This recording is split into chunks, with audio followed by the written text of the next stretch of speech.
இன்று மாற்றத்தின் நாள். ஆம், மாற்றம் உண்டு. ஆண்டவராகிய இயேசுவின் நாமத்தினாலே மாற்றம் உண்டு என்கிற இந்த அனுதின தியானத்தின் மூலமாக உங்களை சந்திக்கிறதுல எனக்கு மிகுந்த சந்தோஷம். ஆண்டவரும் இரட்சகருமாகிய இயேசுவின் நாமத்தில் உங்களை வாழ்த்துகிறேன். சுகமாக இருப்பேன் என்று விசுவாசிக்கிறேன். கர்த்தர் உங்களோடு கூட இருந்து நடத்தி வருகிற எல்லா பாதைகளுக்காக ஆண்டவருக்கு ஸ்தோத்திரம் உண்டாவதாக. கரம் பிடித்து நடத்துகிற ஆண்டவர் தொடர்ந்து நடத்துவார். தைரியமாக இருங்க. கர்த்தர் செய்ய விரும்புகிற காரியங்களை நம் மூலமாய் அவர் செய்து முடிக்கும் வரைக்கும் ஆண்டவருடைய வார்த்தைக்கு கீழ்ப்படிந்து கர்த்தருடைய வார்த்தையின் வல்லமை என்ன என்பதை நாம் புரிந்து கொள்வதற்கு ஆண்டவர் நமக்கு அனுக்கிரகம் செய்வாராக. யோபின் புஸ்தகம் 36ஆம் அதிகாரம் 16ஆம் வசனம். The book of Job, chapter number 36, verse number 11. அவர்கள் அடங்கி அவரை சேவித்தால் தங்கள் நாட்களை நன்மையாகவும் தங்கள் வருஷங்களை செல்வ வாழ்வாகவும் போக்குவார்கள். If they listen and serve him, they complete their days in prosperity and their years in pleasantness. தங்கள் நாட்களை நன்மையாகவும் தாங்கள் வாழக்கூடிய அந்த வருஷங்களை செல்வ வாழ்வாகவும் போக்குவார்கள். கர்த்தருடைய கையில் தேவன் தம்முடைய காரியங்களை செய்யும் வரைக்கும் ஆண்டவரை நம்பி நீங்கள் அடங்கி இருங்கள். கர்த்தர் மேல் நம்பிக்கை வைத்து கர்த்தரையே தன் நம்பிக்கையாய் கொண்டிருக்கிற மனுஷன் பாக்கியவான் என்று வேதத்தில் வாசிக்கிறோம். யாக்கோபின் தேவனை தன் துணையாக கொண்டிருந்து தன் தேவனாகிய கர்த்தர் மேல் நம்பிக்கை வைக்கிற மனுஷன் பாக்கியவான். உம்மை உறுதியாய் பற்றி கொண்ட மனதை உடையவன் உம்மையே நம்பி இருக்கிறபடினால நீர் அவனை பூரண சமாதானத்துக்குள்ளே காத்துக்கொள்வீர் என்று வேதத்தில் வாசிக்கிறோம். உன் காரியங்களை உன் வழியை கர்த்தருக்கு ஒப்புவித்து அவர் மேல் நம்பிக்கையாயிரு, அவரே காரியத்தை வாய்க்க பண்ணுவார். இதெல்லாம் நமக்கு கற்றுக் கொடுக்கிற காரியம் என்ன? கர்த்தரையே கர்த்தருக்குள்ள இதை தேவன்தான் செய்து முடிப்பார் என்றால் இதை கர்த்தர் செய்து முடிப்பார். ஆண்டுடைய கையில் ஒரு காரியத்தை கொடுத்து விட்டீங்கன்னு சொன்னால் கர்த்தர் மேல் உன் பாரத்தை வைத்து விடு சொல்றார். அவர் உன்னை ஆதரிப்பார். கர்த்தர் மேல் ஒரு பாரத்தை வைத்து விட்டு அதை ஏன் நாம் தூக்கி சுமக்க வேண்டும்? அதை குறித்து நாம் ஏன் யோசிக்க வேண்டும்? அதை குறித்து நாம் ஏன் சிந்திக்க வேண்டும்? வேலையை குறித்தோ, ஃபேமிலி பற்றியோ, நம்முடைய சபையை பற்றியோ, ஊழியங்களை பற்றியோ, நம்முடைய குடும்பங்களை பற்றியோ, சுற்றி நடக்கிற எந்த சூழ்நிலைகளும் நம்மை பாதிக்காதபடி உங்கள் பார்வையை கர்த்தருக்கு மேலே மாத்திரம் வைங்கள்.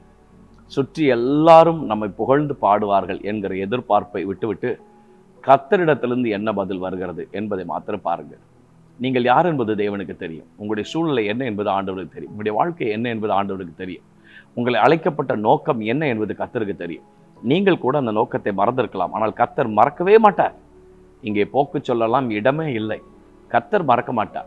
எப்படி அழைத்தார், எங்கிருந்து அழைத்தார், என்ன சொல்லி அழைத்தார், என்ன திட்டம், எங்கே கொண்டு போய் சேர்க்க வேண்டும், தேவன் நம்முடைய வாழ்க்கையில் செய்ய விரும்புகிற காரியம் என்ன, இது எல்லாவற்றையும் கர்த்தர் திட்டம் பண்ணி வைத்திருக்கிறார். அப்படி கரத்துக்குள்ள அடங்கி இருங்கள்.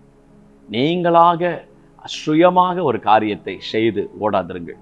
ஆதியாகமத்தின் புஸ்தகம் 15ஆம் அதிகாரத்தில் 5வது வசனத்திலிருந்து நீங்கள் வாசித்து பார்ப்பீர்கள் சொன்னால், ஆகார் தன் பிள்ளையை சுமந்து கொண்டு ஓடுகிறார். அந்த நாச்சியார் இடத்திலிருந்து அவள் ஓடுகிறார். கர்த்தர் பாதியிலே நிறுத்துகிறார். நிறுத்தி மீண்டும் வீட்டுக்கு அனுப்புகிறார். அங்கே தானே ஆபிரகாம் இஸ்மவேல் என்று பெயர் வைக்கிறார் அந்த சந்ததிக்கு. கர்த்தர் சொல்கிறார், நான் இவனையும் ஆசீர்வதிப்பேன் என்று அல்லவா சொல்கிறார். 21ஆம் அதிகாரத்தில் நடக்க வேண்டியதை 16ஆம் அதிகாரத்திலே ஆகார் செய்ய நினைத்தார். இல்லை, 21ஆம் அதிகாரம் தான் கர்த்தருடைய திட்டம் நிறைவேறினது. தேவ சித்தம் என்ன, தேவனுடைய திட்டம் என்ன, தேவன் அவனை கொண்டு செய்ய விரும்புகிற காரியம் என்ன என்பதை எல்லாவற்றையும் தேவன் அங்கே விளக்கி காண்பிக்கிறார். கர்த்தர் அங்கே விளக்கி காண்பிக்கிறார். 21ஆம் அதிகாரத்தில் ஒரு வார்த்தை அங்கே பதிவிடப்பட்டிருக்கிற, தேவன் பிள்ளையுடனே கூட இருந்தார். அவன் வளர்ந்து வனாந்தரத்தில் குடியிருந்து வில்வித்தையிலே வல்லவனானான். பாதியில காரியங்களை நிறுத்தி விடாதிருங்கள். பாதியில நீங்களாக அவசரமாக ஒரு காரியத்தை எடுத்து செய்யாதிருங்கள். கர்த்தருடைய கையில் அடங்கி இருங்கள். தேவனுடைய திட்டம் நிறைவேற வேண்டும். தேவனுடைய சித்தம் நிறைவேற வேண்டும். தேவன் நம்முடைய வாழ்க்கையில் என்ன செய்ய வேண்டும் என்று கர்த்தர் சித்தம் வைத்திருக்கிறாரோ அது நிறைவேற வேண்டும். அதற்காக நான் ஒரு காரியத்தை இந்த நாளில் உங்களுக்கு முன்பதாய் நான் பதிவிட விரும்புகிறேன். 9ஆம் அதிகாரம் சாமுவேலின் புஸ்தகத்தில் கர்த்தர் ஏற்கனவே செய்ய வேண்டிய காரியத்தை சவுலினுடைய வாழ்க்கையில் கர்த்தர் செய்து விட்டார். ஆனால் அந்த திட்டம் என்ன, அந்த சித்தம் என்ன என்பதை விளக்கி காண்பிப்பதற்காக சாமுவேலை கர்த்தர் சந்திக்க வைக்கிறார். ஏற்கனவே செய்து விட்டாரே, செய்ய வேண்டிய காரியத்தை செய்து விட்டு தான் கர்த்தர் சந்திக்கிறார். சவுலை கர்த்தர் சந்திக்கும் போது அப்படித்தானே சந்திக்கிறார். 9-10 அதிகாரங்கள், இந்த 2 அதிகாரங்களில் சொல்லும் போது சொல்கிறார், உன் வேலைக்காரனை முன்பதாக போக சொல். I have a word for you. நான் உன்னிடத்தில் தேவனுடைய வார்த்தையை தெரிவிக்கும்படிக்கு நீ சற்றே தரித்து நில் என்று சாமுவேலை சந்திக்க வைக்கிறார். ஏன்? தேவ திட்டம் என்பதை நீ விளங்கி கொள்ள வேண்டும். ஓடாது. நீனாக முயற்சி செய்யாது. கர்த்தர் ஏற்கனவே செய்து விட்டார். காரியங்களை செய்ய வேண்டிய காரியங்களை நம்முடைய வாழ்க்கையிலே, ஊழியத்திலே, குடும்பத்திலே, எதிர்கால வாழ்க்கையிலே, திட்டங்களை எல்லாவற்றையும் கர்த்தர் பியூட்டிஃபுல்லாக கர்த்தர் செய்து வைத்திருக்கிறார். பயப்படாதீங்க, பயப்படாதீங்க. ஒரு நாளும் உங்கள் இருதயம் சஞ்சலப்படுவதற்கு இடம் கொடாதிருங்க. கர்த்தர் கூட இருக்கிறார். கர்த்தர் அழகாக நடத்துவார். ஏற்ற காலத்தில் அவர் உங்களை உயர்த்தும்படிக்கு அவருடைய பலத்த கைக்குள்ளே அடங்கி இருங்கள் என்று சொல்கிறார். அடங்கி இருக்கும்போது ஒரு பெரிய உயர்வு இருக்கிறது. அடங்கி இருக்கும்போது அவருடைய திட்டம் நிறைவேறும். அவருடைய டைம் வர வரைக்கும் காத்துங்க. இன்னும் எவ்வளோ நாள் பாஸ்டர், இன்னும் எவ்வளோ நாள் பிரதர், இன்னும் எவ்வளோ நாள் நான் அடங்கி இருக்கணும்? கர்த்தருடைய டைமில் எல்லாத்தையும் கரெக்டாக செய்வார். நாம் எதிர்பார்க்கிற நேரம் ஒருவேளை அது தவறான நேரமாக இருக்கலாம். கர்த்தருடைய நேரத்தில் கர்த்தர் எல்லாத்தையும் பர்ஃபெக்டாக செய்து முடிப்பார். நான் ஒரு காரியத்தை தேவனுடைய சமூகத்தில் மிக தாழ்மையாக உங்களுக்கு முன்பதாக நான் பதிவிடட்டும். கர்த்தரை மாத்திரம் சந்தேகப்படவே செய்யாதீர்கள். ஆண்டவரை சந்தேகப்படாதீங்க. இது நடக்குமான்னு பதறி நீங்கள் நிறைய நேரங்களில் கடைசி நேரத்தில் தோற்று போய் விடுகிறீர்கள். கடைசி கட்டத்தில் கிவ் அப் பண்ணுறீங்க. நடக்கும்னு விசுவாசத்தோடு நீங்கள் உட்கார்ந்துருக்கிறீங்க. என் ஃபேமிலியில் இது நடந்துடும், என் பிஸ்னஸில் இது நடந்துடும், என் தேவை சந்திக்கப்பட்டுரும், கர்த்தர் என்னை கடன் வாங்க விட மாட்டார், என் ஊழியத்தில் இந்த காரியம் நடந்துடும், என்னுடைய வாழ்க்கையில் இந்த காரியங்களை கர்த்தர் செய்துடுவார். தைரியமாக இருக்கிறீங்க. தைரியமாக ஆண்டவர் சமூகத்தில் ஸ்தோத்திரம் பண்ணி ஆண்டவர் சமூகத்தில் முன்னுக்கு போயிட்டே இருக்கிறீங்க. நாள் ஆக ஆக ஆக உங்கள் தைரியம் அப்படியே குறையுது. ஒரு சோர்வு வந்துடுது, உங்களுக்குள்ளேயே ஒரு கலக்கம் வந்துடுது. சொன்னவங்களுக்கு முன்னாடிலாம் நம்ம வெக்கப்பட்டு போயிடுவோமோன்ற ஒரு பயம் உங்களுக்குள்ள வந்துடுது. இந்த பயம் வந்த உடனே விசுவாசம் தானாக கீழே இறங்கிடுது. அவிசுவாசம் மேலோங்க ஆரம்பிக்கிறது. உடனே நாம் என்ன செய்கிறோம்? கடைசி நேரத்தில் கர்த்தர் கிரியை செய்கிற நேரத்தில் நாம் கிவ் அப் பண்ணிடுறோம். ஒருவேளை அந்த நேரம் தேவனுடைய நேரமாக இருக்கலாம் அல்லவா? காத்துருங்க, பொறுமையாக இருங்க, அவருடைய கையில் அடங்கிருங்க. கர்த்தர் தெளிவாக உங்களோடு கர்த்தர் பேசி கொண்டு இருக்கிறார். கர்த்தருடைய வேலை வரும்போது எவ்வளோ பெரிய விஷயமா இருந்தாலும், பர்வதம் போன்ற விஷயமா இருந்தாலும், மலை போன்ற பெரிய விஷயமா இருந்தாலும் மிக எளிதாய் கர்த்தர் செய்து முடிப்பார். மிக எளிதாய் கர்த்தருக்கு செய்ய முடியும். மிக எளிதாக மிக எளிதாக மிக எளிதாக கர்த்தர் செய்ய முடியும். சனகரிப் ஒரு பெரிய திட்டத்தோடு வருகிறார். பெரிய திட்டத்தோடு தேவனுடைய பிள்ளைகளுக்கு விரோதமாக வருகிறார்.